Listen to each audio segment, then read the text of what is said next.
हिंदू कायर डायपर बैठा हुआ है। संविधान पे भरोसा था, अब नहीं है, हमें नहीं है। तो सर पे हाथ रख के दे दो, कह दो कि आपके परिवार में किसी ने मोदी को वोट डाला है। सबने डाला है, सबने डाला है। भारत देश हमारा है भाई, भारत देश हमारा है। मुसलमानों कश्मीर फाइल 1 बना है ना, तो बंगाल पार्ट 2 बनेगा और हिंदू नहीं जागा तो। प्रताड़ित भारत में हिंदू हुआ है, हिंदू ही प्रताड़ित हुआ है। कांग्रेस कौन है? कश्मीरी पंडित नहीं, जिन्ना और नेहरू सगे भाई हैं। हर आदमी का आधार कार्ड लिंक करें और जितने विदेशी हैं उनको डिपोर्ट करें। इन्हों का ये भी कहना है कि हिंदू जागा है जब तो मोदी जीते हैं। हिंदू जागा है, अगर मोमडन वोट नहीं देते तो मोदी सिर्फ हिंदू से जीत जाता। जो दंश कश्मीर में भोगा है वो 6 महीना या केवल 2 साल बाद अब बंगाल में देखोगे। जनगण मनगण अधिनायक जय हो भारत भाग्य विधाता। ये तो वही हो गया कि बकरे को कसाई के पास दे करके और सोचा जाए बचा लिया। हिंदुओं की सुरक्षा रोजगार को लेकर अखिल भारतीय हिंदू महासभा आज सड़क पर उतरे हैं और कश्मीरी पंडित को लेकर जो लगातार विवाद शुरू हो चुका है कश्मीर फाइल्स के बाद, कश्मीरी पंडित को कश्मीर में विस्थापित करने की मांग को लेकर अखिल भारत हिंदू महासभा सड़क पे हैं। हमारे साथ मदन लाल गुप्ता जी हैं, राष्ट्रीय प्रवक्ता है अखिल भारत हिंदू महासभा की। सर, क्या मांगे हैं? आज सड़क पर उतरने की क्यों आवश्यकता पड़ गई आपको? तकरीबन 1 साल होने को आ गया, 370 खत्म हुए और मैं जानता हूं कि कश्मीरी पंडितों को या कश्मीरी हिंदुओं को वहां बसाना इतना आसान नहीं है। ये तो वही हो गया कि बकरे को कसाई के पास दे करके और सोचा जाए बचा लिया। उसका एक ही हल है कि हर घर से 2 फौजी भर्ती किया जाए और कश्मीर में उनकी ड्यूटी लगा दिया जाए। आतंकवादी जितने भी मारते हैं, हर एक मौत के पीछे 4 फौजी उनके घरों से भर्ती किया जाए और कश्मीर में ड्यूटी दे दिया जाए। कश्मीर आतंकहीन विहीन हो जाएगा और वहां का आतंक का जो ये जड़ है हमेशा के लिए समाप्त हो जाएगा। पहली मांग तो यह है। कश्मीरी पंडित पर अत्याचार हुए 32 साल हो गए। कांग्रेस की सरकार थी, उन्होंने भी कश्मीरी पंडित के लिए कुछ नहीं किया। 8 साल से केंद्र में बीजेपी की सरकार है, अभी तक उन्होंने भी ऐसा लग रहा है कि कुछ नहीं किया। उसके बाद एक मूवी आती है, मूवी के आने के बाद प्रधानमंत्री भी कहते हैं कि सच सामने आया है। लेकिन 8 साल में बीजेपी ने, मोदी सरकार ने कश्मीरी पंडितों के लिए क्या किया है? अभी आपने देखा होगा धारा 300 जब 70 हटी तो देश में आग लगाने की परिस्थितियां खड़ी कर दी गई। एक किसान आंदोलन, छंद आंदोलन खड़ा कर दिया गया। जब कॉमन बिल आने की परिस्थिति हुई तो जगह जगह जलसे होने लग गए। तो किसी को बसा देना, एक जब मकान बनाते हैं तो 5 साल लग जाता है, तो कश्मीर को बसाने में टाइम चाहिए। मोदी सरकार को एकदम से बसा नहीं दिया जाएगा और बहुत सारी हालात ऐसे बन रहे हैं कि अब वहां बसने की हालात बन जाएंगे। अभी तो हम वहां पे अपनी आवाज भी नहीं निकाल सकते। अभी तो वहां हर घर में एक फौज खड़ी है जिसके कारण हमारी आवाज निकल पाती है और मंदिरों की घंटा बजा पाते हैं। मैं जानता हूं कि जो दंश कश्मीर में भोगा है वो 6 महीना या केवल 2 साल बाद अब बंगाल में देखोगे और बंगाल पार्ट 2, कश्मीर फाइल 1 बना है ना, तो बंगाल पार्ट 2 बनेगा और हिंदू नहीं जागा तो। अभी बंगाल में भी हमने देखा वीरभूम में कुछ लोगों की हत्या कर दी जाती है, जला के मार दिया जाता है। उस पर क्या कहेंगे आप? दहशत, जो मोहल्ले में गुंडा होता है वो आदमी को 2 चांटा मारता है, फिर दूसरे को 2 चांटा मारता है। क्यों मारता है? कि 20 डर जाएंगे, 20 डर जाएंगे। तो वो जो 20 को 10 को मारा गया, वो एक दहशत फैलाई गई कि भाई तुम भागो, नहीं तुम्हारा भी ऐसा ही होगा हाल। और हिंदू हमेशा भागता है। तो आज सरकार को चाहिए कि वहां राष्ट्रपति शासन लागू करके हर आदमी का आधार कार्ड लिंक करें और जितने विदेशी हैं उनको डिपोर्ट करें। आप लोग लगातार हिंदुओं की सुरक्षा की मांग कर रहे हैं, क्या आपको लगता है कि हिंदू सुरक्षित नहीं है आज के ज़माने में, आज के दौर में? अगर हिंदू सुरक्षित होता तो उसके 26 देश उसके हाथों से निकल कैसे जाते? हमारे आंखों पे तो पट्टी बांध दिया गया कि हम कभी खत्म नहीं होते, लेकिन हम खत्म होने के कगार पे खड़े हैं। बंगाल जाने के बाद क्या बचेगा? थोड़ा सा यूपी और थोड़ा सा दिल्ली। दिल्ली में एक तो विधर्मी का राज आ ही गया है, वो ना जाने कब षड्यंत्र करके इसको हमसे दूर कर दे। वो एक चाइना का दलाल है, चाइना का एजेंट है। हमारी आंखों पे पट्टी बांध करके, हमें फ्री पानी दूध दिखा करके। कौन चाइना का एजेंट है? केजरीवाल। देश का कौन सा ऐसा अच्छा काम था जिसके साथ वो खड़ा हुआ? जब हमारी फौज जहाज से जाकर के पाकिस्तान में बम मार के आती, कहता है सबूत दिखलाओ। जब पैदल सेना घुस के मार के आती है तो कहता है सबूत दिखलाओ। जब जब किसान आंदोलन होता है तो अपनी सुरक्षा में दिल्ली की लाल किला पे चढ़वा करके हंगामा करवा देता है, उन्हें भड़का करके जियो के टावर तोड़वा देता है। चाइना के टावर क्यों नहीं तोड़वाता, जियो के ही क्यों?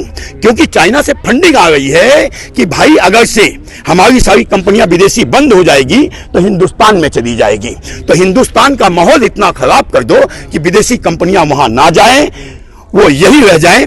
इस कारण वो हमारे देश का दुश्मन है। लेकिन लगातार दलित समाज हो, वाल्मीकि समाज हो, उन पर भी कहीं न कहीं अत्याचार हो रहे हैं। अभी राजस्थान के पाली में हमने देखा कि दलित समाज का लड़का मूछ रखने के ऊपर उसकी हत्या हो जाती है। क्यों होती है? क्यों होती है? कांग्रेस की सरकार है। कांग्रेस कौन है? कश्मीरी पंडित नहीं, जिन्ना और नेहरू सगे भाई हैं, सगे भाई हैं। जब देश का बंटवारा होता है तो दोनों भाई बीच के समझौता करते हैं कि बड़ा आरोप लगा रहे हैं आप। हाँ, जब देश का बंटवारा होता है दोनों भाई समझौता करते हैं आपस में कि भाई मैं इसको पूरा इस्लामिक राष्ट्र नहीं बना सकता, चलो तू लड़े इस्लामिक देश के लिए और मैं लड़ता हूं हिंदुओं के लिए।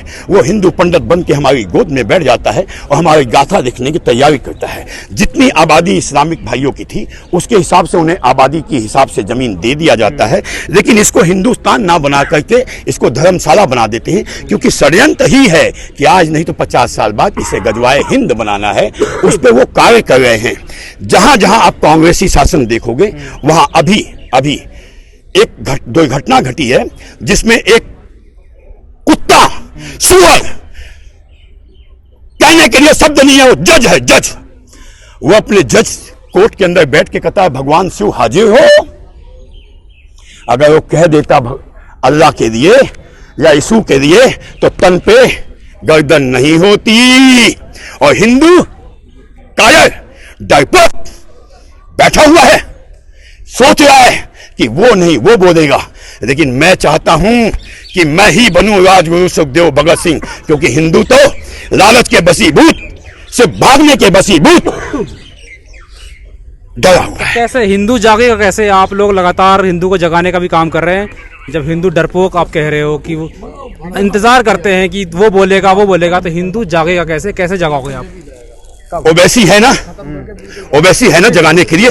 जब वो कहेगा 15 मिनट में हिंदू खत्म हो जाएगा तो हिंदू थोड़ा सा तो जागेगा। उस ओवैसी की भाषा हम जब बोलेंगे तो थोड़ा सा जागेगा।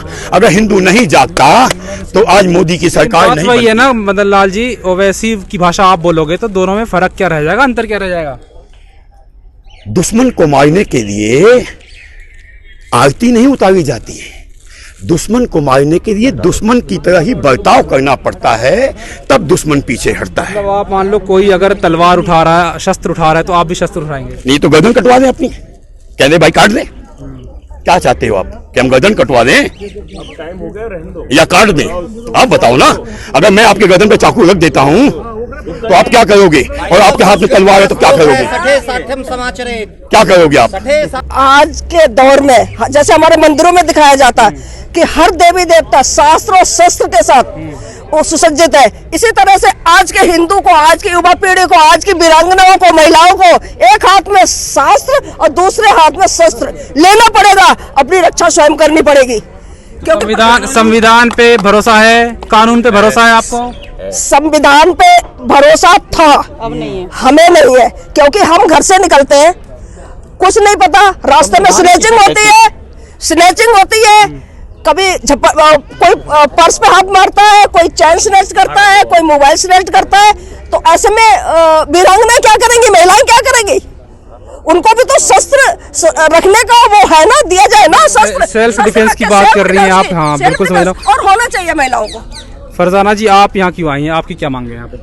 सर मेरी मांग है रजोखरी को लेके, बट मैं जो यहाँ देख रही हूँ ये चीज़ भी गलत है, जो कि आप लोग या फिर ये सर बोल रहे हैं कि हमारी सुनवाई नहीं हो रही। इनकी सुनवाई क्यों नहीं हो रही है? ये चाह रहे हैं कि एक हिंदू तत्व, मतलब जो अपनी भाषा में बोलते हैं, क्या बोलते हैं तलब के हिंदुत्व जगाओ, हिंदुत्व जगाओ। हिंदुत्व क्यों जगाओ? हिंदुस्तान में तो मोमडन भी है ना, उन्हें क्यों नहीं जगाओ? उन्हें क्यों नहीं जगाओ? वो भी तो हिंदुस्तान में ही रह रहे हैं, वो भी आपके साथ खड़े हैं, आप भी उनके साथ खड़े हो।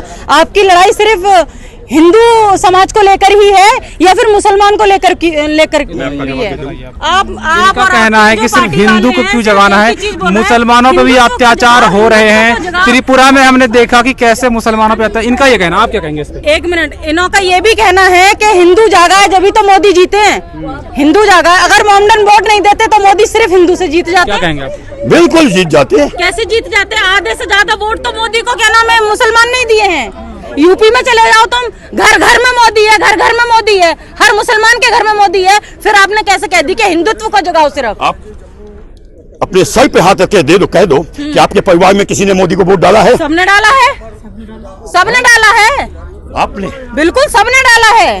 इनका ये कहना है कि सिर्फ हिंदुओं को क्यों जगाना, मुसलमानों पर भी कहीं ना कहीं अत्याचार हो रहा है। तो मैं जवाब दे जाऊँ, मैं इनका जवाब दे जो गलत हो रहा है वो हमारे देश मैं केवल हिंदुस्तानियों को जगाने आया हूँ। हिंदुस्तानी वो कौन है मैं नहीं पता, जो वंदे मातरम कहता हो, जो राम जन्मभूमि के साथ खड़ा होता हो, जो और इंकलाब कहता हो, वो कुछ नहीं है। हाँ इंकलाब कहता हूँ, इंकलाब तो हम भी कहते हैं। जी आप जनगण मन गाएंगी, वंदे मातरम गाएंगी? बिल्कुल गाऊंगी जी। जनगण मन गण अधिनायक जय हो भारत भाग्य विधाता। अगर से ये अगर से वैसे ही इस्लामिक होती तो ये हमारे मंच पे नहीं होती। इनका तो अभिनंदन है, इनका तो आभार है कि हमारे मंच पर आए, इनका स्वागत है। लेकिन ये आपसे नाराज हो गए कि आप सिर्फ हिंदुओं की बातें कर रहे हैं, इनका ये कहना है। इस हिंदुस्तान में सब रह रहे हैं, आपके साथ तो कोई गलत नहीं कर रहा। हाँ लड़ाई है कश्मीरियों के लिए, आप उनसे लड़ो। पाकिस्तान भारत में हिंदू भारत में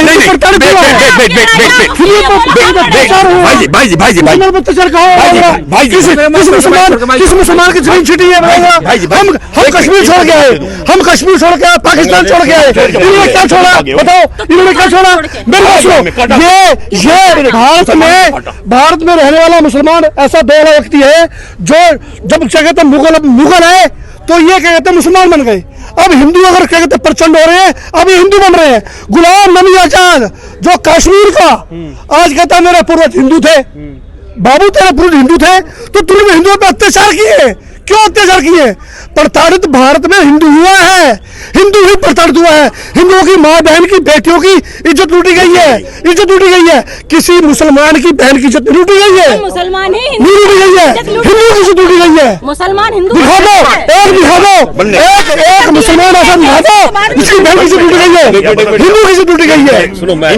भारत देश हमारा है, भारत देश हमारा है। मुसलमानों भारत देश सिर्फ आपका नहीं है, भारत देश इनका भी है, मुसलमानों का भी है, हिंदुओं का भी है। भारत देश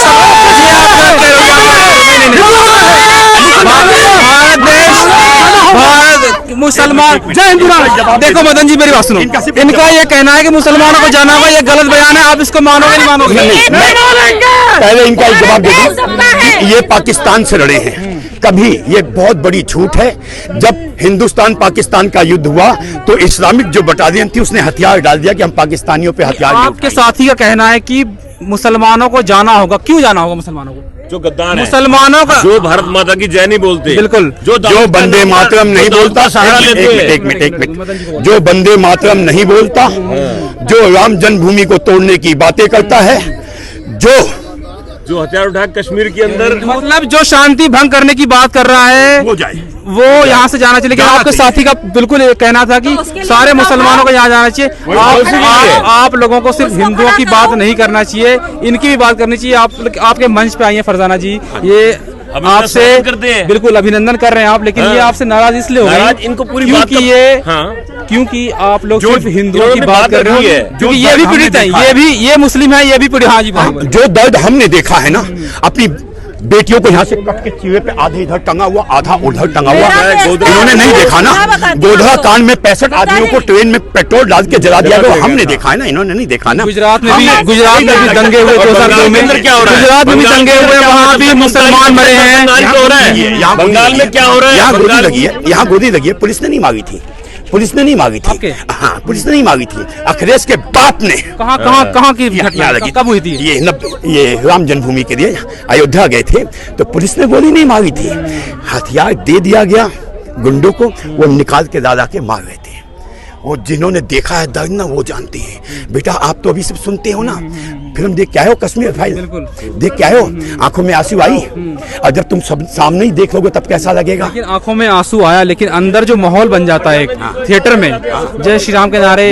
आप मेरी एक बात सुनो, कोई अगर नकाब में कोई महिला मूवी देखने गई है, उस पे क्या बीतता है? वो अल्लाह अकबर नमाज 5 टाइम चल जाते हैं, हम कभी बोलते हैं कुछ? अरे हम जय श्री राम बोलते, तुम्हें क्या दर्द है भाई? तुम 5 टाइम नमाज हमें सुनाते हो ना, हम सुनते हैं ना, हमने कभी ऑब्जेक्शन की तुम्हारे साथ? तो फिर तुम हमारे लिए जय श्री राम से ऑब्जेक्शन किस बात का? जय श्री राम से ऑब्जेक्शन बिल्कुल नहीं होना चाहिए, लेकिन जय श्री राम नारे को लेकर लगातार विवाद हुआ है। जय श्री राम नारे को लेकर लगातार मॉब लिंचिंग भी हुई है, उस पर क्या कहेंगे आप? जबरदस्ती बुलवाया जाता है, आपने भी बहुत सारे घटनाएं देखी होंगी, यूपी में देखा होगा, राजस्थान में भी देखा होगा। कहाँ पे देखा आपने? वो मॉब लिंचिंग 10 पकड़े गए, जिनमें खुद ही मारने वाले थे, खुद ही बचाने वाले थे, प्लानिंग करके। आपने फिल्म देखी ये कश्मीर फाइल, उसमें उसका पूरा आंसर जवाब दिया गया है कि कैसे मीडिया खामोश हो जाता है, कैसे मीडिया के सामने विक्टिम बन के दिखाया जाता है। आपने देखा किस तरह से अखिल भारत हिंदू महासभा आज दिल्ली की सड़कों पर उतरी है और हिंदुओं को जगाने की बात कर रही है, लेकिन क्या हिंदुस्तान हिंदू राष्ट्र बनने के बाद सारे समुदायों को यहाँ अपना अधिकार मिल पाएगा? यही सवाल हमारा है, नेटड्रिक न्यूज़ का है। आप लगातार देखते हैं नेटड्रिक न्यूज़, मैं हूँ आपके साथ असरार।